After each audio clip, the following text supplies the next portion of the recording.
Hello, world. My next guest is one of the boldest and brightest minds in B2B marketing.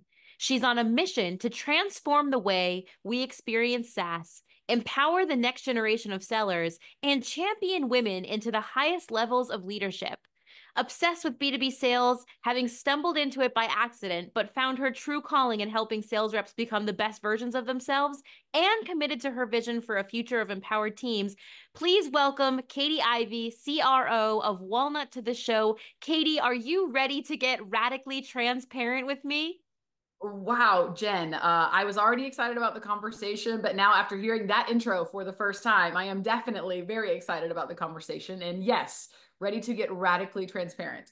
I have been counting down the minutes, especially with a CRO. I don't even know how you sleep at night. And I'm going to ask you that in a moment. I mean, that's like the show's famous question, right? But as CRO, you have so much under your umbrella to get an organization all moving in the same step, at the same breath, moving forward, moving the needle. And it's not easy. So, Catie, what on earth is keeping you up at night these days professionally?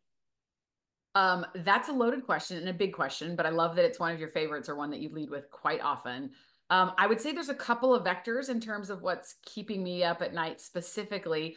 One is super relevant for probably anyone that's leading go-to-market teams today. It's just the rate of change is faster than anything I've experienced in my career.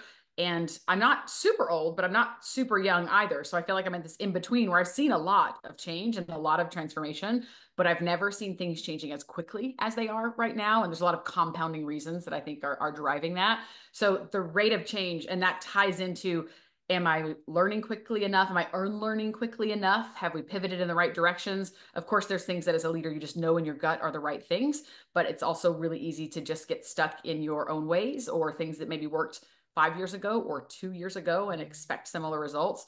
So I think that's probably the biggest thing that's keeping me up at night is just, am I learning and moving quickly enough and unlearning the right things? The other thing that comes to mind is just being at the forefront of how individuals buy go-to-market tech, B2B buying. That piece specifically is changing a lot. And leading a team at Walnut, we have to be on the front end of that. So I'm constantly thinking about, are we practicing what we preach? Are we doing things in such a way that we feel like can be modeled across not just our customers, but go to market more holistically? So that feels like an incredible opportunity, but also a lot of responsibility. So those two vectors are probably the two biggest things that come to mind just in answer to the question. No pressure at all. But I could totally relate, right? As marketer to marketer, I wouldn't want to be the Google Plus specialist today. And then everything is just changing so quickly. But with that, you mentioned, right, the nature of the buying cycle. And I think even in the last, I know when Oktopost first started out, we would always say, the B2B buyer journey has changed. And I think like 10 years ago, we were saying, 70% of the buyers are doing their research before even landing on your site, right? And I think even changed even more since then, right? So can you walk us through a little bit how have you seen from where you sit the nature of the buying journey change in recent years, especially as I mentioned with buyers doing more independent research than ever before? Yeah, absolutely. And it's no secret. And I've been in B2B tech for a long time as well. So I was part of those same conversations. Like, yes, they're doing more research beforehand. And, back in the day when I was leading kind of frontline leading sales teams, you obviously have to go into a conversation with different expectations because there has been, more research that's happened, or a buyer typically is further along in the buying journey. But you're 100% correct. That has, I think, with that pace of change really accelerating, has just sped up tremendously. And it's no longer just about what buyers do before they first talk to you as a salesperson. It's really about that entire end-to-end customer journey. So what they expect long, long, long before they ever talk to someone. And then as they're evaluating a piece of technology, what they expect to experience as a customer when they're learning to use a new product, what they expect every time you release a new feature, that whole holistic kind of end-to-end customer journey has definitely changed. And I think, we can think about it as consumers, like the way that we buy everything has changed even in the last, 10, 15 years ago. I still went to malls and I bought a lot of things in person. And now boxes just magically show up at my door. And somehow, the Jeff Bezos has figured out not just what I need to see as that first advertisement, but throughout that entire process and the recommendations of what I need next and what I might be interested in because of the last three things that I bought. So my kind of end-to-end buyer journey as a consumer has certainly shifted. And I think we're seeing very, very similar themes across B2B really as a whole. Absolutely. I remember we had a guest on the show, Tyler Lessard. He was speaking I about, yeah, right. Yeah. So he was speaking about this. If you love this, or if you like this, then you'll love this. You may need this. And I think that's right where we all are when we're thinking about marketing, we're thinking about sales. What kind of content, right, can we deliver at the right time in the right space? But what I'm interested to understand, right, is we know that the B2B buyer journey has changed. It's ever evolving. But we do know that buyers have become less dependent on sellers. That's a fact. And they're more inclined to consume that content independently. Can you share some of the ways that you're seeing that they're not buyers aren't as dependent on sellers, or what they are dependent on, or what we might be missing in that story? Yeah, sure. It's a really good place to start and to anchor around because yes, it's to my earlier point, it's not just about the research that happens before they talk to a salesperson, but buyers expect more and more really a self-guided journey. And it's funny as a sales leader because for years I have talked to sellers about you've got to be in the driver's seat. You have to be in the driver's seat. Don't let your buyer put you in the passenger seat. You need to be leading. And there's obviously still elements of truth in that. And certainly we need to be driving the conversation, defining the conversation, challenging that buyer and how they should be looking at things. But at the end of the day, the buyer is in the driver's seat more than ever. And they expect to be there throughout, again, to my earlier point, the entire journey. So, yes, they're doing research before they ever talk to you, but then they expect to be able to do a ton of that evaluation asynchronously. They don't expect to spend as much time face to face or live over a Zoom call with a salesperson or with the various members of that team. So I think the challenge and opportunity for us as go to market professionals is how do we get the right things in their hand that they can consume on their own time. So obviously at Walnut, we sell interactive demos. So we talk about that a lot.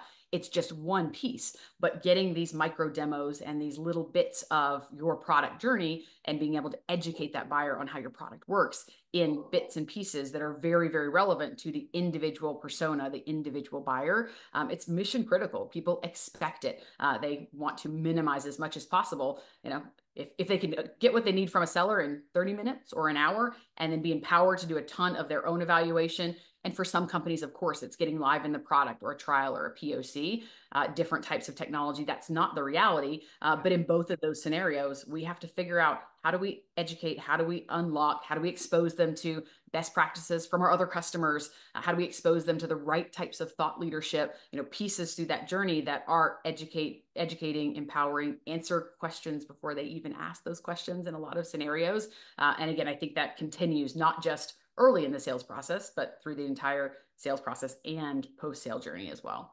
Yeah, we legit just got out of a go to market strategy meeting. And I wish you were in it with us because everything you just said, it hits the nail on the head, right? When you're thinking about how, our B2B buyers need to be guided through that journey, it's in a completely different way than, the traditional seller, if you will, knows. How has that shift in that buyer behavior influenced your go to market strategy at Walnut? What are you guys doing? When you bring those products to market, I know you mentioned the platform, you can do like these little mini demos, right? Like, has that become a pretty big part of your go to market?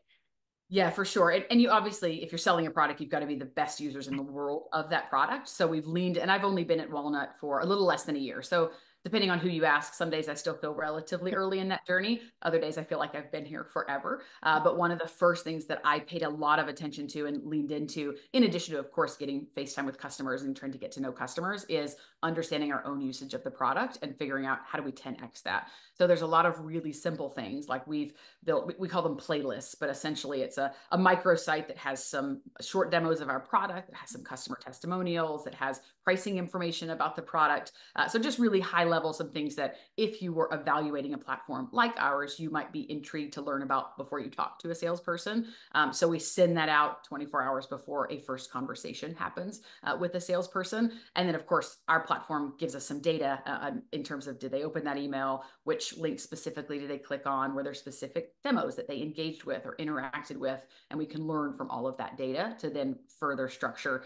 Again, we want to be really, really relevant in that first 30 minutes that we get with a buyer. So we're using that information to ask some follow-up questions to really dig in deeper and make sure that we're maximizing that time. And throughout the entire net new sales evaluation, we're using a similar version of that same playlist. So we're adding to it based on the persona that's talking to us, or whether it's a team of one, or whether it's a really large evaluation that encompasses end-to-end go-to-market organizations. But we're tailoring that content so that they do have as much information as possible at their fingertips after that first call, before the second call, as we're working through the sales process, trying to give them access to not just those micro demos, but also other relevant pieces of information to help that self-directed buyer's journey.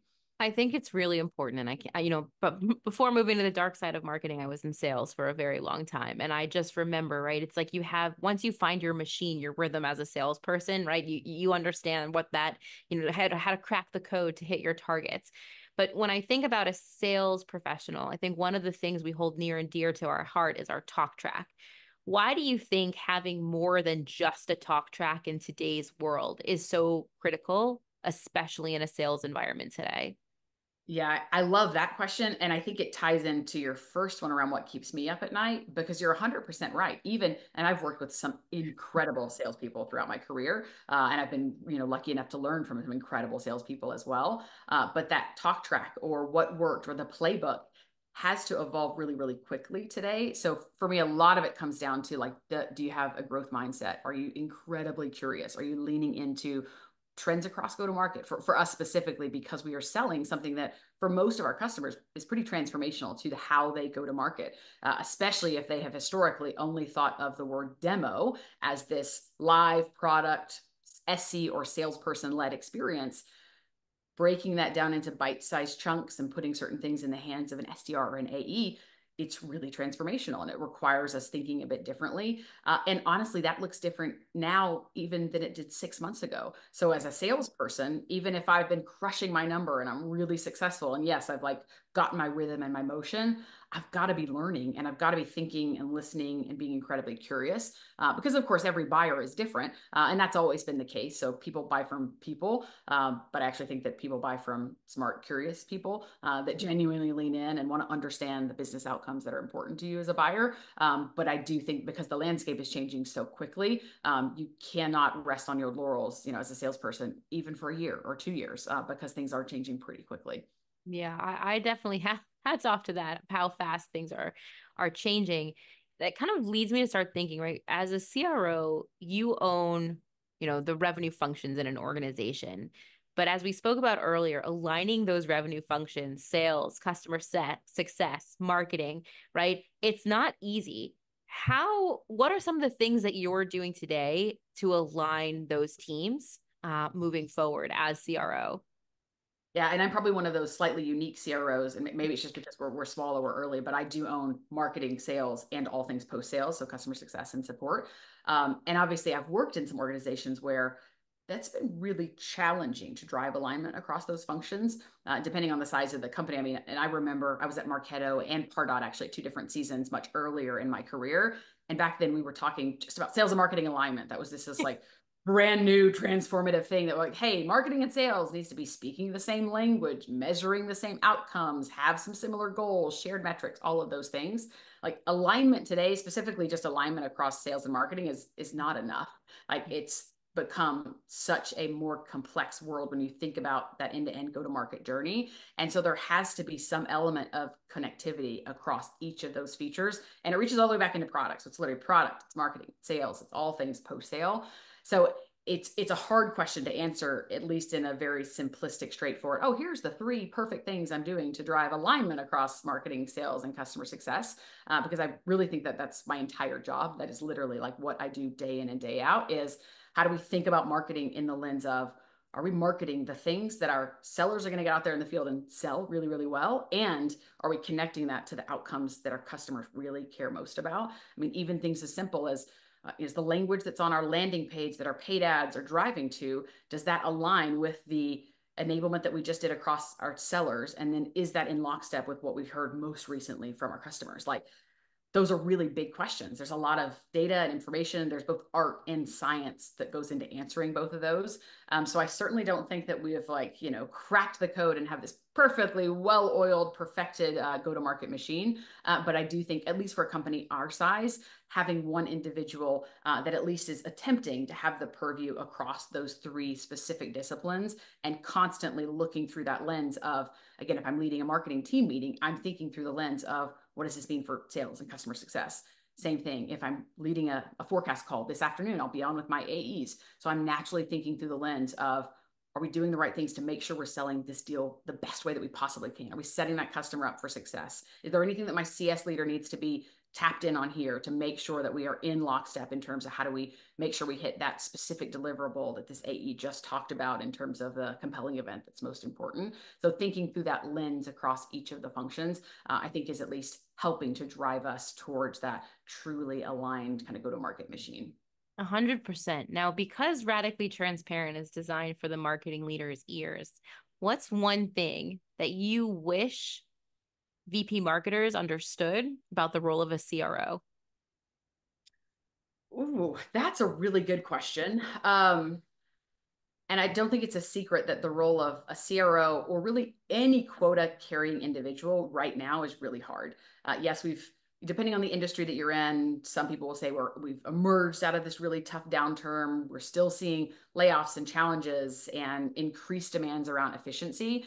So pretty much any CRO or revenue leader that owns a number is under more pressure than ever to deliver. And they're finding every part of the funnel harder. So marketers certainly know that it has gotten more and more expensive to generate demand the same way that we did historically, or a number of the metrics that a VP of marketer or a CMO are held accountable for. Like all of that has gotten more expensive, harder to do. So certainly the bar has gone up across marketing.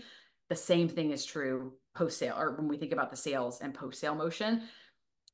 Things that were really, really cutting edge or really great a year ago, 2 years ago, 3 years ago may not be working the same way. So yes, quotas, for some organizations may have stayed flat. Some organizations have even reduced quotas on the net new side of the house. But I can guarantee that your sales counterpart or your CRO counterpart or someone that's owning that number is finding certain aspects of inefficiency across their funnel that may not have existed a year ago. And it's not because their sellers suddenly forgot how to do their job or suddenly got really bad at what they're doing. Or suddenly forgot how to outbound. Like all of those pieces, the same way that you're experiencing that as a marketer, the sales leader is experiencing many of those things really, really in a very impactful way. And a much higher percentage of their compensation and job security is tied to hitting that number. So those pieces aligned are probably something I would say, something you should know about that world or the mind of the CRO is, yeah, it's tough. And they are searching for the same types of creative hacks that you as a VP of marketing are most likely, obsessing over day in and day out as well. That's really refreshing to hear because I think, a lot of times us marketers, we feel we're kind of on marketer island, right? And doesn't, what might we be missing? How can we connect better to the organization? Which leads me to, my second to last question here around the role marketing actually plays in revenue teams to achieving common goals. So the way you see it from where you sit, right? What do you think marketers' main role is in driving that revenue forward? I think it's impossible to answer that in a one size fits all equation because I do think it's very different depending on the organization, the industry, the persona that you sell into. Obviously, creating demand, generating demand, all the top of the funnel functions are important for every business. But how you do that as a marketer, I think, has shifted a lot. So, I mean, we're seeing ecosystem led growth. We're seeing this massive kind of shift into community led growth, partnerships. There's a ton of different ways that companies are going to market. So I think the answer is quite different. Again, if you're talking about a primarily a PLG led business versus a much more traditional enterprise, B2B motion, the answers are going to be quite different. I would say that the role, though, I mean, one, it's mission critical. A company the best sellers, the best revenue organization in the world cannot win without the support of incredible marketers. And I wouldn't even say the word behind them. It's working in lockstep beside them to solve the challenges that we're all facing. I think we have a lot more in common in terms of what keeps us up at night, the challenges that we're facing. Probably we have a lot more in common than many of us recognize, especially if you're a sales leader that's never been a marketer or you're a marketer that's never been a seller or carried a bag. maybe encourage you to spend a week or two in the other person's shoes, and you'll probably learn a lot. And you'll probably learn, oh, we do have a lot more in common, or the day to day has a lot more similarities than maybe we recognized or even acknowledged. Yeah, that's a random tangent, and I feel like I just lost my train of thought in terms of your actual question. But it's just so important. The organization of the marketer and the role of the CMO or the VP of marketing, it's just so incredibly important. I think the other thing that we don't talk about enough that is so incredibly important that marketing own, it's direct. We talk a lot about marketing and sales, how those two functions work together. Marketing and post sales are mission critical partners in terms of marketing the thing that our customers care most about. Because if our customers are wildly successful, we're going to figure out how to sell the thing on the net news side of the house. But I think because marketers have been under so much pressure, this is an age-old challenge. Like you are typically graded on this curve of demand gen and what have you done for the sales organization. But really, at the end of the day, if we're marketing in such a way that we are driving the things and creating thought leadership and brand awareness around those things that our customers really obsess over the most, then that in-between piece of the sales funnel is going to click really, really naturally. And I think we overlook that a lot. I agree with you 100%. Can you come to our executive meeting tomorrow? It's at 3 o'clock. So I would love it. It sounds like the kind of conversation that would be right up my alley. fantastic. So listen, last question for you. And this is actually my favorite question to ask because to me it's all about people, right? You mentioned it early on, as sellers, people buy from people buy from people they find engaging, interesting. So what's something that you can share about yourself that we actually cannot learn about you from your LinkedIn profile picture? Well, most likely there's a lot that you couldn't learn from my LinkedIn profile picture or digging through that profile. If you creeped over to Instagram, you would find more. So that might be a more accurate representation. I would say something you certainly couldn't find on LinkedIn. I had an interesting journey right out of high school before I started college. I took a gap year that turned into a gap 5 years. I Oh, worked for a nonprofit in Australia and traveled the world, led teams, did a lot of fundraising, just incredible experience. It was very accidental, so I can't say that I really did it on purpose or had this like grand master plan. But I would credit a ton, if not all, of the success that I've had professionally to that pocket of being forced outside of my comfort zone really for the first time, learning how to travel, being around a ton of diversity, which was very different than the small town Tennessee world that I grew up in. So just a lot of positives that came out of that season. It's also where I learned how to ask people for money, which turns out it translates really well into an entry level sales gig, which I also stumbled into very accidentally right after college. So that's something that you couldn't find on LinkedIn. Probably the other thing you couldn't find is that there's not a ton about my incredible husband. I married a guy named Gustavo that moved to the US from Brazil when he was, I think, 24, didn't speak much English, ended up getting a graduate degree or an MBA in the US. Genuinely the most incredible human being I have ever met. We have a 3-year-old now named Evie, who is also maybe the second most incredible human being I've ever met. So I could go on and on gushing about the family. You certainly wouldn't be able to unpack much of that if you were just poking around on LinkedIn, but that would probably be the most obvious representation of me. that was so sweet. You brought tears to my eyes. I love when leaders talk about their family. It's such an important aspect of, who we are as people. So thank you for bringing that to light. I Katie, don't think we can show up as authentically great leaders in any capacity if we don't have some authentically great DNA in the home life and other aspects of our life. So it's super important. couldn't agree more. Katie, thank you so much for getting radically transparent with me. It was an absolute blast, and we hope to have you back again. If anyone's looking for more information about Walnut, wants to connect with you to learn more about, the role of a CRO, go to market, maybe brainstorming, where's the best place to connect? Yeah, LinkedIn is definitely the best place. And I'm just Catie with a C. So Catie Ivey, you can find me very easily because there's not a lot of us Katies that start with a C. But I'd love to hear from you, especially if you're obsessing over go-to-market transformation. How do we make the team more efficient? If there's any concept around more buyer-led sales and product-led everything, then I'd love to riff on it. Awesome. Katie with a C, thank you so much. Thanks so much, Jen.